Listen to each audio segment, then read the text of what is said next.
Matrimonial disputes, ये याद रख लेना, डिस्ट्रिक्ट कोर्ट्स में तो थोड़ी बहुत ढींगा मस्ती, थोड़े बहुत पैंतरे चल जाते हैं।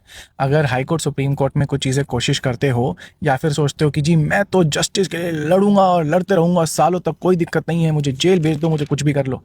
अपार्ट फ्रॉम जेल जाना, पैसे का ऑर्डर आपके खिलाफ हो जाना, इन सब चीज़ों के अलावा एक चीज़ जो कुछ लोग नहीं कंसिडर करते हैं वो ये है कि अगर हाई कोर्ट सुप्रीम कोर्ट ये चीज़ें पहुंच गई ना, तो there is a very good chance कि भाई in the landmark case of Ajay versus Neha या कुछ ना कुछ ऐसा, मतलब आपके भी नाम छप सकता है।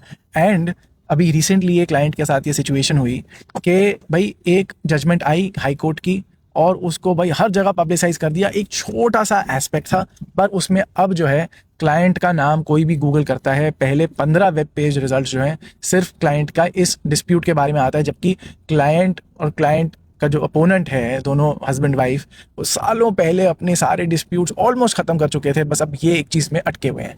अभी रिसेंटली जो ये जजमेंट आई जिसकी इतनी खूब पब्लिसिटी हुई रिसेंटली, उसके खिलाफ हमने सुप्रीम कोर्ट में एसएलपी फाइल करी। एसएलपी में नोटिस होने के कुछ हफ्तों के अंदर ही मैटर ही सेटल हो गया। अब हमने एप्लीकेशन लगाई बिफोर द सुप्रीम कोर्ट के, मतलब in light of the fact that both parties have settled the matter amicably, अब कम से कम डायरेक्शन दी जाए in these news publication houses and all of these online articles कि कम से कम आपको रिपोर्ट करना है, करो, कम से कम नाम तो पार्टीज का मत मेंशन करो। एंड साथ साथ गूगल को भी कि भाई when the person's name is searched, at least the search portion is redacted. Now, when one of my team members argued the matter in the court, the Supreme Court said, देखो हम करना तो चाहते हैं but we don't want to set precedents also. The Supreme Court's just given one line order, application is allowed. अब हम execution की कोशिश कर रहे हैं, देखते हैं क्या होता है क्या नहीं होता है।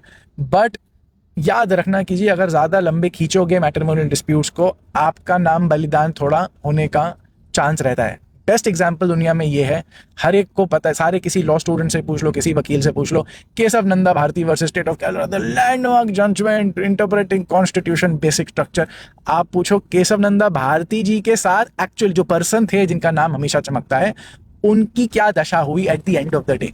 नाम देश का और कॉन्स्टिट्यूशन का और जजमेंट का और जूरिस्प्रूडेंस का बड़ा चमकता है, बट जिसके ऊपर बीत रही है उससे पूछो भाई तेरे साथ क्या हुआ।